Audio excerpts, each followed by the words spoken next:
नमस्कार, आपके साथ मैं हूं तृप्ति विश्वकर्मा और आप देख रहे हैं न्यूज टाइम्स चाईबासा। इस बुलेटिन में आप सभी का स्वागत है। आइए नजर डालते हैं सिंहभूम की खबरों पर।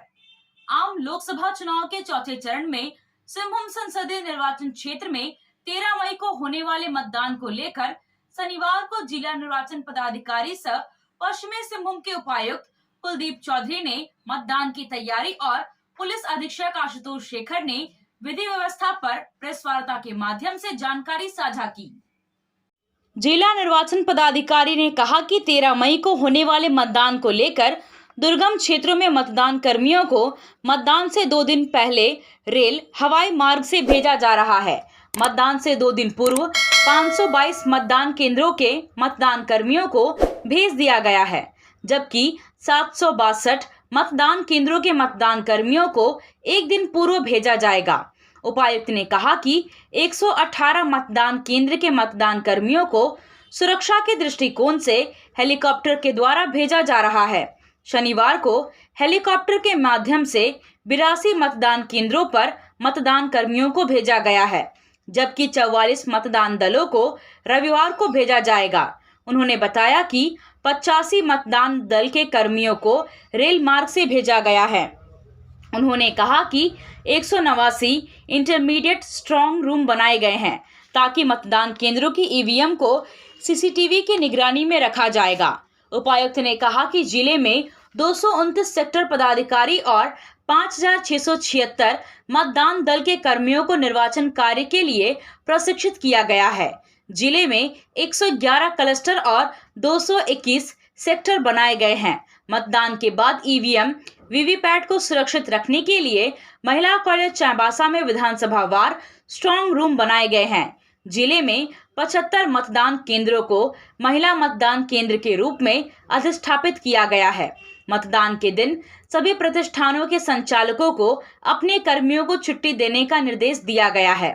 उपायुक्त ने कहा कि शनिवार संध्या से चुनाव प्रचार थम जाएगा।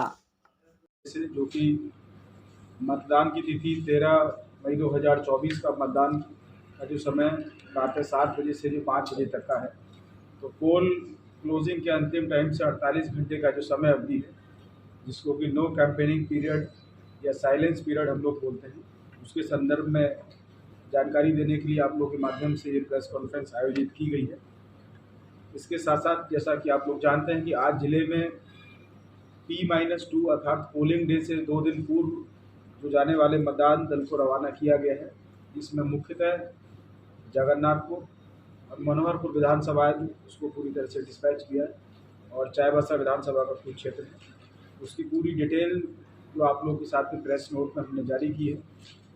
साइलेंस पीरियड कहने का मतलब है कि किसी प्रकार की भी राजनीतिक दल और अभ्यर्थी के द्वारा जो किया जाने वाला कैंपेन है, प्रचार प्रसार है चुनाव संबंधी, उस पर रोक लगाई जाती है। पूरे जिले में 3 अनुमंडल क्षेत्र में धारा 144 जो पहले से भी लगाई है और रीइंफोर्स की गई है इन प्रतिबंधित शर्तों के साथ के साथ जितने भी होटल्स हैं, लॉजेस हैं या इस प्रकार के जो कम्युनिटी गैदरिंग के स्पॉट्स हैं, उस पर मॉडल कोड ऑफ कंडक्ट के एनफोर्समेंट के लिए सघन कार्रवाई करने के लिए सभी दंडाधिकारियों को, अनुमंडल पदाधिकारियों को सख्त निर्देश दे दिया गया है। किसी प्रकार का कोई भी कैंपेन या इससे जुड़ा हुआ आदर्श आचार संहिता का मामला अगर संज्ञान में आता है तो उस विषय के ऊपर कड़ी कार्रवाई की जाएगी। आप सभी लोगों के माध्यम से ये जानकारी पूरे जिले में सभी अभ्यर्थियों को, सभी राजनीतिक दलों को देने के लिए आज एक कॉन्फ्रेंस आयोजित की गई है। बहुत ही इसका लिमिटेड और टू द पॉइंट ऑब्जेक्टिव है। आप लोगों के मन में अगर कोई क्वेरीज हैं इसको लेकर तो हम लोग डिस्कस कर सकते हैं। एक सर प्रश्न। पुलिस अधीक्षक ने कहा कि आचार संहिता के अब तक कोई मामला सामने नहीं आया है। उन्होंने कहा कि जिले में 524 बूथ ऐसे हैं जो नक्सल प्रभावित क्षेत्र में हैं। 450 बूथ ऐसे हैं जो अन्य कारणों से अति संवेदनशील है। उन्होंने कहा कि नक्सल प्रभावित क्षेत्र के कई ऐसे बूथ हैं जहां मतदान नहीं होता था, लेकिन इस चुनाव में वैसे बूथों पर मतदान होगा, जिसकी तैयारी कर ली गई है। उन्होंने कहा कि निष्पक्ष मतदान के लिए पर्याप्त मात्रा में सुरक्षा बलों की तैनाती की गई है। तो पश्चिमी सिंहभूम जिला अंतर्गत 10 सिंहभूम सीट के अंतर्गत विभिन्न मतदान केंद्रों पर मतदान किया जाएगा। इसके आलोक में जो क्षेत्र की संवेदनशीलता है और जो वर्तमान नक्सल परिदृश्य है उसके आलोक में हम लोगों ने बृहद स्तर से सुरक्षा बलों की तैनाती की है और विशेषकर इस जिले में अगर हम लोग देखेंगे तो कुल 524 ऐसे बूथ हैं जो नक्सल दृष्टिकोण से क्रिटिकल है। उसके अलावा कुछ और बूथ है जो अन्य कारणों से पॉलिटिकल या कम्युनल पॉइंट ऑफ व्यू से क्रिटिकल है और लगभग 450 से ज़्यादा बूथ जो है जो हमारी नॉर्मल कैटेगरी में है। ये मैं सिंहभूम विधान पूरे लोकसभा क्षेत्र की नहीं केवल चाईबासा जिले की बात कर रहा हूँ और विशेषकर जो हमारा नक्सल प्रभावित क्षेत्र है उसमें इस बार हम लोग बहुत दिनों के बाद कुछ ऐसे लोकेशन है जहाँ पे पहली बार बहुत दिनों के बाद जो नए कैंप स्थापित हुए हैं उन लोकेशंस पे वोटिंग होगी जिसमें मुख्य रूप से तिरिल कोसी बोरोई रेंगड़ा हाथू ये ऐसे लोकेशन है जहाँ पे लगभग पिछले 20 वर्षों में वोटिंग नहीं होती और उन लोकेशन पे पहली बार नए कैंप एस्टैब्लिश होने के बाद वोटिंग हो रही है। साथ ही साथ कुल मिलाकर लगभग जो केंद्रीय बल है लगभग 67 कंपनियों की प्रतिनिधित्व की गई है। साथ ही साथ जो अन्य अभियान हम लोग संचालित कर रहे हैं नक्सल विरोधी अभियान उसके लिए पर्याप्त मात्रा में सुरक्षा बल उपलब्ध कराए गए हैं और जो दूरस्थ क्षेत्र है जो नक्सल प्रभावित क्षेत्र है उसमें अभियान संचालित।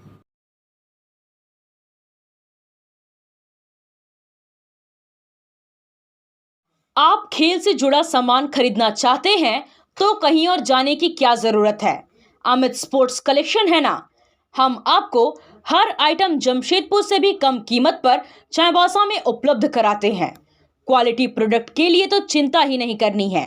चाईबासा शहर के सदर बाजार में एफएस टावर और जेएमपी चौक के पास दोनों ही जगहों पर संचालित होता है अमित स्पोर्ट्स कलेक्शन। तो फिर सोचना क्या है, आइए अमित स्पोर्ट्स कलेक्शन और अपना पैसा और समय दोनों बचाइए। आप सोने और चांदी का आभूषण खरीदारी करना चाहते हैं तो कहीं और जाने की जरूरत नहीं। चले आइए श्याम ज्वेलर्स में। श्याम ज्वेलर्स में आपको सोने और चांदी के लेटेस्ट डिजाइन के आभूषण उचित मूल्य पर मिलेगा। श्याम ज्वेलर्स में सोने और चांदी के आभूषण की शुद्धता की 100% गारंटी है। तो फिर ज्यादा क्या सोचना है, आज ही आइए श्याम ज्वेलर्स। हमारा पता है सोनार पट्टी सदर बाजार चाईबासा। चुनाव प्रचार के अंतिम दिन इंडिया गठबंधन की ओर से चक्रधरपुर में बाइक रैली निकालकर शक्ति प्रदर्शन किया गया। बड़ी संख्या में समर्थकों और कार्यकर्ताओं ने बाइक में सवार होकर झामुमो प्रत्याशी जुबा मांझी के पक्ष में नारेबाजी की। कारमेल स्कूल के पास प्रत्याशी जुबा मांझी ने बाइक सवार कार्यकर्ताओं और समर्थकों का स्वागत करते हुए जोश भरा। बाइक रैली हुड़ांगदा से नकटी, कराईकेला, चक्रधरपुर, मेन रोड, इतवारी बाजार, चैनपुर, महुलपानी, गोपीनाथपुर, चार मोड़, टोकलो, झरझरा, केरा, बांझी कुसुम होते हुए वापस लौट गई। चुनाव प्रचार के आखिरी दिन हर प्रत्याशी की कोशिश होती है कि वह अपनी पूरी ताकत लगाकर मतदाताओं के बीच मजबूत दावेदारी पेश करें। इंडिया गठबंधन की ओर से भी बाइक रैली के जरिए शक्ति प्रदर्शन किया गया। इधर भारतीय जनता पार्टी की ओर से भी चाईबासा शहर में चुनाव प्रचार के अंतिम समय में रैली निकाली गई। रैली निकालकर शक्ति प्रदर्शन किया गया। भाजपा प्रत्याशी गीता कोड़ा ने रैली के माध्यम से शहर के लोगों से संपर्क साधा और अपने लिए समर्थन मांगा। शहर के बाबा सिद्धेश्वर नाथ मंदिर में बाबा भोलेनाथ से विजय का आशीर्वाद लेकर कार्यकर्ता, समर्थक और वरिष्ठ नेताओं के साथ गीता कोड़ा ने शहर का भ्रमण किया। मतदाताओं से 13 मई को कमल फूल पर बटन दबाकर मतदान करने की अपील की। बारिश के बीच पूरे उत्साह से कार्यकर्ताओं और समर्थकों ने रैली में हिस्सा लिया। रैली सिद्धेश्वर मंदिर से भगवान बिरसा मुंडा चौक, शहीद राम भगवान स्मारक पोस्ट ऑफिस चौक, दुर्गा मंदिर, सदर थाना, जैन मार्केट चौक, भगवान बिरसा मुंडा स्मारक bus stand, Ratanlal petrol pump होते हुए गांधी मैदान पहुंची। यहां से मधु बाजार होते हुए लोकसभा पार्टी कार्यालय मधु बाजार वापस लौटी। कार की सर्विसिंग या फिर डेंटिंग पेंटिंग करानी है तो अब जमशेदपुर क्यों जाना। चाईबासा में भी होगा सारा काम, वह भी विश्वसनीयता के साथ। Junction point boss service centre में 4 पहिया वाहन से जुड़ा सारा काम होता है। वह भी भरोसे के साथ। Accidental service, denting, painting, servicing, wheel alignment, washing, pickup and drop facility, pollution certificate, car accessories, यह सुविधाएं एक ही स्थान पर उपलब्ध है। हमारा पता है चाईबासा टाटा मार्ग, टेकासाई, चाईबासा। आया आया नीलम शू में स्कूल का पोशाक, लड़का लड़की छोटा बड़ा मिलेगा हर नाम। नीलम शू, जी हाँ, नीलम शू का वादा, दाम कम मजबूती ज्यादा। नीलम शू, राजाबाड़ी गली, सदर बाजार, चाईबासा। आया आया नीलम शू में स्कूल का पोशाक, लड़का लड़की छोटा बड़ा मिलेगा हर नाम। नीलम शू लेकर आया है सभी स्कूलों का स्कूल ड्रेस। डीएवी स्कूल, संत जेवियर स्कूल, जिला स्कूल, एसपीजी मिशन, संत विवेका, रुंगटा, स्कॉट स्कूल इत्यादि के school dress, school bag, school जूते, मोजे, स्कूल बेल्ट, टिफिन बॉक्स इत्यादि उत्तम क्वालिटी के किफायती दामों में उपलब्ध है। तो अवश्य पधारें नीलम शू, राजाबाड़ी गली, सदर बाजार, चाईबासा। जी हाँ, नीलम शू का वादा। लोकसभा चुनाव के चौथे चरण में सिंहभूम संसदीय सीट पर भी मतदान होना है। मतदान 13 मई को है। भारतीय जनता पार्टी की प्रत्याशी गीता कोड़ा ने शनिवार को चुनावी कार्यालय में प्रेस वार्ता की और केंद्र सरकार की उपलब्धियों के बारे में बताते हुए विपक्षी गठबंधन पर भी निशाना साधा। संसदीय चुनाव कार्यालय में पत्रकारों से बात करते हुए भाजपा प्रत्याशी गीता कोड़ा ने केंद्र सरकार के 10 साल के कामकाज को गिनाया और अपनी भावी कार्य योजना के बारे में बताया। उन्होंने कहा कि यह आदिवासी बहुल क्षेत्र है। हो भाषा को 8वीं अनुसूची में शामिल करने की मांग लंबे समय से उठ रही है। आगामी मानसून सत्र में वह सबसे पहले इस विषय को सदन में रखेंगी। उन्होंने जिले में स्वास्थ्य सेवा को बेहतर बनाने की दिशा में काम करने का आश्वासन दिया। कहा कि पश्चिमी सिंहभूम में सुपर स्पेशलिटी अस्पताल बनवाना उनकी प्राथमिकता होगी। यह क्षेत्र माइनिंग क्षेत्र है, इसलिए खदानों को खुलवाने और इंडस्ट्री के विकास की दिशा में काम होगा। शिक्षा व्यवस्था को बेहतर बनाने के लिए प्राथमिक शिक्षा को अपनी भाषा में मुहैया कराने और उच्च शिक्षा को और बेहतर बनाने का काम किया जाएगा। सड़कों और फ्लाईओवर को बनवाया जा रहा है, इसे और तेजी से आगे बढ़ाया जाएगा। गीता कोड़ा ने जिला खनिज फाउंडेशन ट्रस्ट की राशि का लूट का आरोप लगाते हुए जांच की मांग की। उन्होंने कहा कि प्रधानमंत्री नरेंद्र मोदी ने इसकी शुरुआत की थी ताकि स्थानीय लोगों को सीएसआर का ज़्यादा से ज़्यादा फायदा मिल सके, लेकिन यहाँ के माननीयों ने अपना पॉकेट भरने के लिए चाहते ठेकेदारों को काम दिया। 60-40 के अनुपात का पालन भी नहीं किया गया। उन्होंने कहा कि इसकी जांच होनी चाहिए। और इस बात को लेकर के हम लोगों ने लगातार बात भी रखा है कि ये डिस्ट्रिक्ट मिनरल फंड आदरणीय मोदी जी का बहुत ही महत्वपूर्ण योजना था कि क्योंकि हम लोग भी माइंस एरिया में रहे हैं। सीएसआर के नाम पर कभी भी माइंस जो है वो पूरा काम नहीं करती थी। सीएसआर में 2-4 गांव को गोद ले लिया और उसी पर कभी पानी दिया तो दिया, कभी रोड बनाया तो बनाया, नहीं तो कोई काम उनका नहीं होता था। कहीं ना कहीं इन चीज़ों पर नकेल कसने के लिए और सीएसआर का पूरा फायदा लोगों को मिले, उस आसपास के लोगों को मिले, इसके लिए डिस्ट्रिक्ट मिनरल फंड का गठन किया गया। लेकिन बड़े अफसोस के साथ ये कहना पड़ता है कि इस जिले में डिस्ट्रिक्ट मिनरल फंड का सबसे ज्यादा अगर ये दुरुपयोग हुआ है तो इस जिले में हुआ है और इसकी जांच भी होनी चाहिए। जिस तरह से अपने चहेते ठेकेदारों को काम दिया गया, जिस तरह से जो प्रभावित एरिया था, जो सबसे ज्यादा प्रभावित एरिया है जहां माइनिंग होती है, चाहे वो मनोहरपुर का एरिया हो, जगन्नाथपुर का एरिया हो, उन जगहों पर आज भी लोग लाल पानी पीने के लिए मिल सकते हैं। आज भी उन क्षेत्रों में शिक्षा की व्यवस्था नहीं है, आज भी वहाँ सड़कों की हाल बेहाल है। तो वहाँ का विकास नहीं करके लोग यहाँ के माननीय सिर्फ अपना पॉकेट भरने के लिए, अपना पॉकेट गर्म करने के लिए अपने चहेते ठेकेदारों के माध्यम से उस पर लूट किया है। इसलिए इसका जांच होना चाहिए और इसका सही उपयोग हो। जहाँ इसका जरूरत है, जहाँ सबसे ज़्यादा इसकी ज़रूरत है, जो 60-40 का रेशियो इसको बनाया गया, 60% उन क्षेत्रों के लिए जहाँ माइंस है उन क्षेत्रों के लिए और 40% बाकी जो उससे प्रभावित क्षेत्र है, क्योंकि गाड़ियाँ चलती है, धूल उड़ता है या पानी प्रदूषित होता है, उन क्षेत्रों के लिए। लेकिन इसको जस्ट उलट करके इन लोगों ने रख दिया मुख्यमंत्री के दबाव में यहाँ माननीय मंत्री के दबाव में, और इसलिए इसका जांच होना चाहिए, ये निहायत आवश्यक है, और इसका सही उपयोग हो, जिसके जो माइनिंग एरिया है वहाँ पर इसका ज़्यादा से ज़्यादा उपयोग हो। मैं उन पर पहले आना चाहूँगी, क्योंकि ये आदिवासी बहुल क्षेत्र है और यहाँ बरसों से लोगों की मांग रही है, खासकर जो हो समुदाय हैं उनकी मांग रही है कि हो भाषा को 8वीं अनुसूची में शामिल किया जाए, और इसको लेकर के पूर्व में भी लोग काफ़ी आंदोलन लोगों ने किया है। हम लोगों ने भी उनके साथ हम लोग भी थे, और लोकसभा में हमने पिछले बार भी इस बात को रखा। इस बार के मानसून सत्र में सबसे पहला जो विषय होगा वो यही हो भाषा को लेकर के होगा कि इसे 8वीं अनुसूची में शामिल किया जाए, ताकि हो भाषा की रक्षा हो सके, भाषा की रक्षा हो सके, हो भाषियों का विकास हो सके। यह हम लोगों का प्रयास रहेगा। इसे हम लोग मानसून सत्र में इसे सर्वप्रथम हम लोग रखेंगे। दूसरे इस क्षेत्र में जो सबसे बड़ा मुद्दा है ये स्वास्थ्य को लेकर के। स्वास्थ्य को लेकर के यहाँ के लोग पड़ोसी जिले में या पड़ोसी राज्य उड़ीसा में लोग निर्भर हैं। यहाँ इतना संसाधन होते हुए भी यहाँ लोगों को वो स्वास्थ्य लाभ नहीं मिल पा रहा है। जो हॉस्पिटल बन भी रहा है उसे हर समय रोकने का काम यहाँ के स्थानीय झारखंड मुक्ति मोर्चा के नेताओं के द्वारा लगातार किया गया।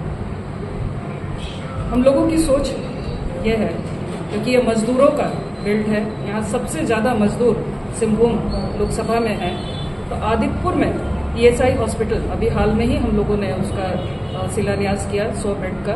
हम लोग चाहते हैं कि वो अस्पताल यहाँ भी हो, सुपर स्पेशलिस्ट अस्पताल चाईबासा जिले में भी खुले, और यहाँ के मजदूरों को, यहाँ के मजदूरों के परिवार को, यहाँ के एक सर्वे रिपोर्ट के मुताबिक यहाँ सबसे ज़्यादा ड्रॉप आउट बच्चे इस पश्चिम सिंहभूम जिले में आज के समय में अगर हम देखें तो 30 से 40 हज़ार के बीच बच्चे ड्रॉप आउट हैं जो स्कूल से बाहर, और ये कई जगह इस बात को रखा भी गया कि इतने बच्चे के ड्रॉप आउट होने का क्या कारण है। आज इतने बच्चे जो है ये शिक्षा से वंचित है, जबकि सारा चीज़ यहाँ पर होते हुए भी आज ये बच्चे ड्रॉप आउट क्यों हो रहे। लेकिन सरकार के पास इसका कोई विजन नहीं है, कोई सोच नहीं है।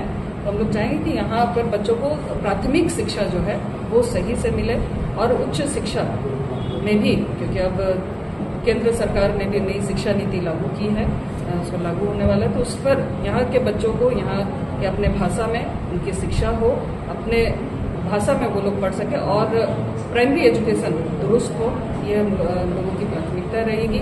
और हायर एजुकेशन में भी यहाँ, क्योंकि हायर एजुकेशन अभी यहाँ पर कोल्हान यूनिवर्सिटी है, तो उस यूनिवर्सिटी को और मजबूत किया जाए, ताकि यहाँ के जो हायर एजुकेशन है, क्योंकि आज भी यहाँ कोल्हान यूनिवर्सिटी होने के बाद भी आज हमारे बच्चे दूसरे राज्यों पर निर्भर हैं शिक्षा को लेकर के, दूसरे राज्य, बाहर राज्य लोग जा रहे हैं बच्चे, तो वो यहीं रहे और यहाँ उनकी पढ़ाई अच्छी हो। ये हम लोगों की प्राथमिकताओं में है, जो आने वाले दिनों में हम लोग करेंगे इसको। लेकिन आप लोगों ने अब तक क्या किया? जी, आपने बिल्कुल सही प्रश्न किया। ये 2019 की बात है। 2019 में ये आंकड़ा, 2019 में आंकड़ा आप बता रहे हैं, इसको लेकर के हम लोग सभी काफ़ी चिंतित हैं। और आपको ध्यान में होगा कि कुपोषण का यहाँ केंद्रों को बढ़ाया गया है। जो पहले था उसको और बढ़ाया गया, चाईबासा में बढ़ाया गया, जगन्नाथपुर में बढ़ाया गया, फुटपानी में बढ़ाया गया, और ये हमने ही प्रश्न किया था लोकसभा में, और उसके बाद उसको बढ़ाया गया। और अब कुपोषण के क्षेत्र में ये क्षेत्र काफ़ी उसकी स्थिति सुधरी है। मैडम DMT की बात कर रही थी, DMT में तो आप भी मेंबर थे उसकी 5 सालों में, आपके साथ उस पर रोक क्यों नहीं लगाई गई अगर उसमें कहीं दुरुपयोग हो रहा था? बिल्कुल, हमने कई एक बार इसको आवाज़ उठाया है, हम लोगों ने कई बार इस विषय को रखा। हमने तो मंत्रालय में भी लिख करके दिया था कि किस तरह से इसका दुरुपयोग हो रहा है। तो लेकिन क्योंकि सरकार झारखंड मुक्ति मोर्चा की सरकार थी, गठबंधन की सरकार थी, उस कारण से कार्रवाई नहीं हुई। लेकिन अब हम लोग चाहते हैं कि इस पर कार्रवाई हो, जिसका जितना हक है, अधिकार है, उनको उतना हक और अधिकार मिले। आध्यात्मिक उत्थान मंडल जिला समिति चाईबासा की ओर से बाबा मंदिर में अक्षय तृतीया महोत्सव मनाया गया। 10 मई को अक्षय तृतीया के मौके पर सुबह 8 बजे गुरु पादिका पूजन और 9 बजे से अखंड रामायण का पाठ शुरू किया गया था, जो शनिवार को संपन्न हुआ। शनिवार की सुबह 10 बजे रामायण पाठ की पूर्णाहुति हुई। सभी गुरु भाइयों, बहनों एवं भक्तजनों ने इसमें हिस्सा लिया। पूर्णाहुति के बाद प्रसाद वितरण किया गया। आपसे फिर मुलाकात होगी कुछ नए खबरों के साथ। तब तक बने रहे हमारे चैनल पर। धन्यवाद।